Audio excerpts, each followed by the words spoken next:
आज का सवाल ये है, क्या आईपीएल 2026 में ड्रीम 11 वापस आएगा? क्या एक बार फिर आप 49 रुपए लगाकर 1 करोड़ जीत सकेंगे? क्या गवर्नमेंट अपने ही फैसले से पलटेगी? और अगर ड्रीम 11 वापस नहीं आया तो उसकी जगह लेने वाले अल्टरनेटिव क्या हैं, जो शायद ड्रीम 11 से भी ज्यादा खतरनाक हैं? इन सभी सवालों के जवाब आज की वीडियो में मिल जाएंगे, तो वीडियो को पूरा देखिएगा क्योंकि अंत में एक ऐसी बात बताएंगे जो शायद आपने कहीं और नहीं सुनी होगी। पहले समझते हैं ड्रीम 11 था क्या। ड्रीम 11 को 2008 में हर्ष जैन और भावित शेठ ने मिलकर बनाया था। शुरुआत में एक छोटा सा प्लेटफॉर्म था जहां क्रिकेट फैंस अपनी वर्चुअल टीम बनाकर मैच देख सकते थे, लेकिन 2012 में जब उन्होंने फ्रीमियम मॉडल इंट्रोड्यूस किया, यानी फ्री में भी खेलो और पैसे लगाकर भी, तो ये ऐप रॉकेट की तरह उड़ा। 2014 में 10 लाख यूजर्स, 2016 में 20 लाख, 2018 में 4.5 करोड़ और 2023 तक पहुंचते ये संख्या 25 करोड़ रजिस्टर्ड यूजर्स तक जा पहुंची। 2019 में ड्रीम 11 इंडिया की पहली फैंटेसी स्पोर्ट्स कंपनी बनी जो यूनिकॉर्न बनी, यानी जिसकी वैल्यूएशन $1 बिलियन से ऊपर गई, और 2021 में इसकी वैल्यूएशन $8 बिलियन यानी करीब 66 करोड़ रुपए तक पहुंच गई। आईपीएल और ड्रीम 11 का रिश्ता तो और भी गहरा था। 2020 में जब वीवो ने आईपीएल टाइटल स्पॉन्सरशिप छोड़ी, तब ड्रीम 11 ने 222 करोड़ रुपए में आईपीएल का टाइटल स्पॉन्सर बनने का अधिकार खरीदा। फिर 2023 में ड्रीम 11 ने बीसीसीआई के साथ एक लैंडमार्क 3 साल का डील साइन किया, जिसकी वैल्यू करीब 358 करोड़ रुपए थी। ये डील बायजूस की जगह आई थी और इसमें ड्रीम 11 हर होम मैच के लिए 3 करोड़ देता था और हर अवे मैच के लिए 1 करोड़ रुपए देता था। मतलब समझिए, ड्रीम 11 सिर्फ एक गेमिंग ऐप नहीं था, वह इंडियन क्रिकेट की रीढ़ की हड्डी का हिस्सा बन चुका था। रोहित शर्मा, एमएस धोनी, हार्दिक पांड्या, ऋषभ पंत, जसप्रीत बुमराह, ये सब ड्रीम 11 के ब्रांड एम्बेसडर थे। Gujarat Titans, sunrise Hyderabad, Kolkata night Riders, Punjab Kings, Delhi Capitals, 5 IPL team के साथ ड्रीम 11 के स्पॉन्सरशिप डील्स थे। और यूजर्स के लिए आईपीएल सिर्फ वो 3 घंटे का मैच नहीं था। ड्रीम 11 ने अपनी आईपीएल को एक पर्सनल एक्सपीरियंस में बदल दिया था। हर बॉल, हर विकेट, हर सिक्स, सब कुछ आपके अपने फैंटेसी टीम के लिए था। लोग मैच देखते थे, उनका अपना इंटरेस्ट था, मेरे विराट ने रन बनाए या नहीं, मेरे बुमराह ने विकेट ली या नहीं ली। तो फिर ये ऐप बैन क्यों हुआ? ये सवाल लाखों लोगों के मन में है और इसका जवाब जानना जरूरी है। पार्लियामेंट ने इसे प्रेजेंट करते हुए आईटी मिनिस्टर अश्विनी वैष्णव से कहा था कि यह कदम जरूरी था क्योंकि रियल मनी गेमिंग से फैमिलीज बर्बाद हो रही हैं, एडिक्शन बढ़ रही थी और फाइनेंशियल फ्रॉड की केसेस सामने आ रहे थे। उन्होंने इसकी तुलना चीट फंड स्कैम से की। गवर्नमेंट के आंकड़ों के अनुसार ऑनलाइन मनी गेम से इंडिया में करीब 45 करोड़ यूजर्स प्रभावित हुए थे और लॉसेस से 20,000 करोड़ रुपए से भी ऊपर पहुंच गए थे।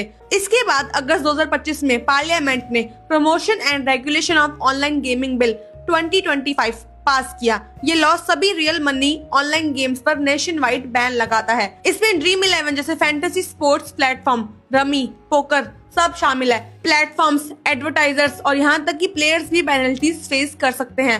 21 अगस्त 2025 को जैसे ये बिल पास हुआ, ड्रीम 11 ने अपने सभी पेड कॉन्टेस्ट बंद कर दिए, जो उसके रेवेन्यू का 90% से ज्यादा का हिस्सा था। ये लॉ सभी पुराने स्टेट लेवल रूल्स को भी ओवरराइड करता है।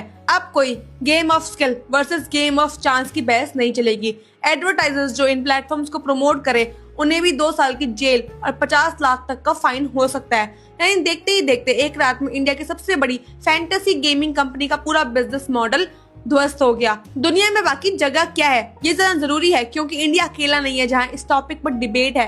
अमेरिका में फैंटेसी स्पोर्ट्स ज्यादातर स्टेट्स में गेम ऑफ स्किल क्लासिफिकेशन की तरह लीगल है। यूके में गैम्बलिंग कमीशन के अंडर लाइसेंस्ड ऑपरेटर्स के लिए लीगल है। ऑस्ट्रेलिया में फैंटेसी स्पोर्ट्स को स्पोर्ट वैगरिंग के रूप में रेगुलेट किया जाता है। कनाडा में कई प्रोविंसेस में skill based fantasy contest allowed है, यानी जिन देशों को हम डेवलप्ड और मॉडर्न मानते हैं, यूएस, यूके, ऑस्ट्रेलिया, वहाँ फैंटेसी स्पोर्ट्स लीगल है। और इसलिए ड्रीम 11 ने बैन के बाद इंडिया के बाहर 11 ग्लोबल मार्केट्स में एक्सपेंड किया। UK, US, Australia, New Zealand, Canada, Malaysia, Nepal, Bangladesh, UAE, South Africa और श्रीलंका में free to play fantasy sports launch किया। सोचिए, एक इंडियन कंपनी जो इंडिया में बैन हो गई, वह विदेशों में एक्सपेंड कर रही है और विदेशों में लोग उसे खेल रहे हैं, एंजॉय कर रहे हैं। ये आयरनी नहीं है तो क्या है? ड्रीम 11 को अनबैन करने की मांग क्यों उठ रही है? ये वो हिस्सा है जो सबसे ज्यादा इंटरेस्टिंग है। और सच कहें तो इस मांग में कुछ ऐसे पॉइंट्स हैं जो जेन्युइनली सोचने वाले हैं। पहली बात, टैक्स का नुकसान। इंडस्ट्री एक्सपर्ट्स के मुताबिक ऑनलाइन गेमिंग सेक्टर में करीब 4 लाख कंपनीज थी, 2 लाख जॉब्स थी, 25,000 करोड़ रुपए का इन्वेस्टमेंट था और सालाना 20,000 करोड़ रुपए का जीएसटी कलेक्शन होता था। यानी गवर्नमेंट ने बैन लगाया और खुद अपने पांव पर कुल्हाड़ी मार ली। वो टैक्स अब नहीं आएगा, वो जॉब्स अब नहीं रही, वो इन्वेस्टमेंट अब इंडिया में नहीं आएगा। दूसरी बात, क्रिकेट को नुकसान। ड्रीम 11 और माई 11 सर्कल मिलकर इंडियन क्रिकेट को करीब 1,000 करोड़ रुपए की स्पॉन्सरशिप देते थे, टीम इंडिया और आईपीएल को दोनों को मिलाकर। अब ये पैसा कहाँ से आएगा? अपोलो टायर्स जैसी ट्रेडिशनल कंपनीज आ रही हैं, Tata group IPL title sponsor है, रिलायंस की कैंपा कोला बढ़ रही है, लेकिन क्या ये कंपनीज उतनी इमोशनल कनेक्शन बना सकती हैं जितनी ड्रीम 11 ने बनाई थी? तीसरी बात, यूजर्स कहाँ गए? यही सबसे बड़ी समस्या है। लोगों को लगता था कि ड्रीम 11 बैन होने के बाद लोग आईपीएल में कम इंटरेस्ट लेंगे, लेकिन हुआ क्या? जो लोग सच में जुए के एडिक्टेड थे उन्होंने ड्रीम 11 तो छोड़ी, लेकिन इलीगल बैटिंग साइट्स पर चले गए, डार्क वेब पर, व्हाट्सएप ग्रुप्स में, टेलीग्राम चैनल्स में बैट लगाने लगे जहां कोई रेगुलेशन नहीं है, कोई केवाईसी नहीं है, कोई अकाउंटेबिलिटी नहीं है। बताया जा रहा है कि बैन के बाद इलीगल क्रिकेट बैटिंग में बड़ा उछाल देखा गया है। यानी जो प्रॉब्लम सॉल्व करने के लिए ड्रीम 11 बैन किया, वही प्रॉब्लम और भी बढ़ गई, लेकिन अब अंडरग्राउंड हो गई है। चौथी बात, ड्रीम 11 खुद को स्किल गेम कहता था और ये बात कोर्ट ने भी मानी थी। कोर्ट ने कहा था कि ड्रीम 11 खेलना गेम ऑफ मेयर स्किल है और यह पब्लिक गैम्बलिंग एक्ट 1867 के प्रोविजन से एक्सेम्प्ट है और ये कॉन्स्टिट्यूशन के आर्टिकल 19 के तहत एक लेजिटिमेट बिजनेस एक्टिविटी है। फिर अचानक लॉ बदलकर उसे गैम्बलिंग घोषित कर देना, क्या ये लीगली उचित था? लोगों का तर्क है, भाई 49 रुपए लगाकर खेलते थे, अगर जीते तो अच्छा, हारे तो भी ज्यादा नहीं गया। अब उन्हीं पैसों को लोग व्हाट्सएप ग्रुप में किसी अनजान बुकी को दे रहे हैं जिसका कोई रिकॉर्ड नहीं है, कोई कंट्रोल नहीं है। संसद में क्या बात हुई? संसद में इस पर डिबेट हुई, लेकिन सबसे सरप्राइजिंग था कि ज्यादातर नेता ड्रीम 11 को अनबैन करने के लिए नहीं बोले, बल्कि और स्ट्रिक्ट करने की बात कही गई। आईटी मिनिस्टर अश्विनी वैष्णव ने पार्लियामेंट में कहा कि online money game set addiction, financial fraud और फैमिली डिस्प्यूट्स बढ़ रही हैं। ओपोजिशन ने भी इस बिल को ज्यादा स्क्रूटिनी के बिना पास होने दिया। राज्यसभा ने 21 अगस्त 2025 को इस बिल को अप्रूव किया और यह प्रेसिडेंट द्रौपदी मुर्मू के पास साइन करने के लिए गया।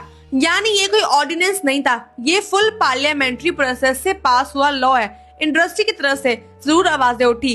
कंपनीज ने कहा कि ड्रीम 11 जैसी regulated FDI funded companies illegal practices में इन्वॉल्व नहीं है, लेकिन गवर्नमेंट ने एक बात क्लियर कर दी, छोटे बड़े सब एक साथ बंद हैं।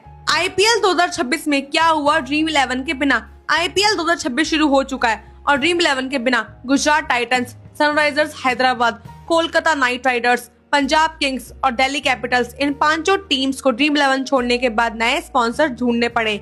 ड्रीम 11 के जाने के बाद आईपीएल में ट्रेडिशनल ब्रांड्स और एफएमसीजी कंपनीज का दबदबा बढ़ रहा है। अपोलो टायर्स ने कुछ जगह अपना नाम किया है, टाटा ग्रुप आईपीएल का टाइटल स्पॉन्सर बना हुआ है, लेकिन जो एक unique digital first connect dream 11 ने बनाया था, वो गैप अभी भी है। ड्रीम स्पोर्ट्स ने खुद को रिस्ट्रक्चर किया है, 8 अलग अलग बिजनेस यूनिट्स बनाए हैं। Dream 11 free to play fan code, sports streaming, Dream set go travel, Dream cricket mobile game, Dream sports AI, Dream money fintech, Dream horizon AI software और ड्रीम स्पोर्ट्स फाउंडेशन। यानी कंपनी survive तो कर रही है, लेकिन जो ड्रीम 11 था वो ऑफिशियली अब इंडिया में नहीं है। तो क्या आईपीएल 2026 में ड्रीम 11 वापस आएगा? यह वो सवाल है जिसके लिए आप इस पूरी वीडियो में आए थे। सच सुनिए, चांसेस बहुत कम है। अभी तक गवर्नमेंट की तरफ से कोई ऑफिशियल अनबैन डेट अनाउंस नहीं की गई है। ये बैन टेम्परेरी नहीं है, ये लीगली एनफोर्सेबल और लॉन्ग टर्म लॉ है। कोई भी लॉ रिवर्स करने के लिए पूरी पार्लियामेंट्री प्रोसेस फिर से चाहिए, डिबेट, वोट, प्रेसिडेंटल असेंट, ये सब आईपीएल 2026 के बीच में होने वाला नहीं है। और राजनीतिक रूप से कोई भी पार्टी ये नहीं कहना चाहती कि हम गैम्बलिंग को लीगल कर रहे हैं, चाहे ड्रीम 11 खुद को स्किल गेम कहे। लेकिन और एक बड़ा लेकिन है, भविष्य में रेगुलेशन के साथ वापसी हो सकती है। कुछ एक्सपर्ट्स का मानना है कि गवर्नमेंट इवेंचुअली एक मिडिल ग्राउंड ढूंढ सकती है। जैसे पहली शर्त, बहुत स्ट्रिक्ट स्पेंडिंग कैप, मतलब एक यूजर एक मंथ में 500 रुपए से ज्यादा नहीं लगा सकता। दूसरी शर्त, जीती गई राशि पर बहुत ज्यादा टैक्स, जैसे 50 से 60%। तीसरी शर्त, आधार बेस्ड एज और आइडेंटिटी वेरिफिकेशन मैंडेटरी। चौथी शर्त, कोई भी सेलिब्रिटी एडवर्टाइजमेंट अलाउड नहीं है। 5वीं शर्त, एक सेंट्रल रेगुलेटरी अथॉरिटी का ओवरसाइट हर ट्रांजैक्शन पर। लेकिन यह सब अभी अटकलें हैं, कोई ऑफिशियल सिग्नल नहीं है। ड्रीम 11 के को फाउंडर CEO हर्ष जैन ने खुद माना कि बैन के बाद कंपनी की 95% इनकम चली गई है। अगर कंपनी सरवाइव करना चाहती है तो इंडिया में वापसी होगी रेगुलेशंस के साथ, या फिर ये ग्लोबली एक्सपेंड होती रहेगी। और आपके लिए इसका मतलब क्या है? अगर आप उन लोगों में से हैं जो ड्रीम 11 पर पैसे जीतने की उम्मीद में थे, तो एक जरूरी बात, जो इलीगल अल्टरनेटिव्स अभी चल रहे हैं, WhatsApp groups, Telegram batting channels, illegal apps, उनसे दूर रहिए। ड्रीम 11 ने भले ही 49 रुपए जाते थे, लेकिन वहाँ रूल्स थे, KYC था, अकाउंटेबिलिटी थी। इन इलीगल प्लेटफॉर्म्स में आपका पैसा जाएगा और आपको कोई रिसोर्स नहीं मिलेगा। अगर आपको IPL एंजॉय करना है, फैन कोड है जो ड्रीम सपोर्ट्स का ही प्लेटफॉर्म है, जो बिल्कुल लीगल है। आप live scores, highlights, expert analysis सब कुछ वहाँ देख सकते हैं। ड्रीम 11 का फ्री टू प्ले वर्जन भी है, जहां आप वर्चुअल टीम बना सकते हैं, पॉइंट्स कंपीट कर सकते हैं, बस रियल मनी नहीं लगेगी। और ऑनेस्टली कहें तो क्या IPL उतना इंटरेस्टिंग नहीं रहेगा ड्रीम 11 के बिना? बिल्कुल रहेगा, क्योंकि जो क्रिकेट है वो क्रिकेट है। विराट कोहली का कवर ड्राइव, जसप्रीत बुमराह की यॉर्कर, MS धोनी का लास्ट बॉल फिनिश, यह किसी ऐप के बिना भी दिल को छूती है। ड्रीम 11 का बैन एक बड़ा डिसीजन था और इस पर दोनों तरफ से आर्ग्यूमेंट्स जेन्युइन है। एक तरफ वो लोग जिनके घर ड्रीम 11 की एडिक्शन ने बर्बाद किए, स्टूडेंट्स जिन्होंने ट्यूशन फीस लगाई, वर्कर्स जिन्होंने सैलरी ड्रीम्स में गवाई, उनके लिए ये बैन जरूरी था। दूसरी तरफ वो भी हैं जो जेन्युइनली क्रिकेट लवर्स थे, जो 49 रुपए के लिए नहीं बल्कि उस थ्रिल के लिए खेलते थे कि मैच देखने में उनकी स्किन इन द गेम थी। गवर्नमेंट का डिसीजन लीगली फाइनल है, लेकिन इसके अनइंटेंडेड कॉन्सिक्वेंसेस, इलीगल बैटिंग का बढ़ना, 20,000 करोड़ के टैक्स का नुकसान, 2 लाख जॉब्स का नुकसान, क्रिकेट स्पॉन्सरशिप का हिलना, यह सब रियल है। शायद एक दिन एक रेगुलेटेड कंट्रोल्ड वर्जन वापस आए, शायद नया भी आए, लेकिन एक बात पक्की है, ड्रीम 11 ने जो 250 मिलियन इंडियंस को क्रिकेट से जोड़ा था, उस कनेक्शन को रिप्लेस करना इतना आसान नहीं होगा। अगर आपको लगता है कि ड्रीम 11 को रेगुलेटेड फॉर्म में वापस आना चाहिए, कमेंट में बताइए। और अगर आपको लगता है कि ये बैन सही था, तो वो भी बताइएगा जरूर। हम दोनों ऑप्शंस को रिस्पेक्ट करते हैं। वीडियो अच्छी लगी हो तो लाइक जरूर कीजिए, शेयर कीजिए, हाइप कीजिए, चैनल को सब्सक्राइब कीजिए और बेल आइकन प्रेस करना बिल्कुल भी मत भूलिएगा, ताकि ऐसी हर जरूरी वीडियो आप तक सबसे पहले पहुंचे। Thank you so much for watching.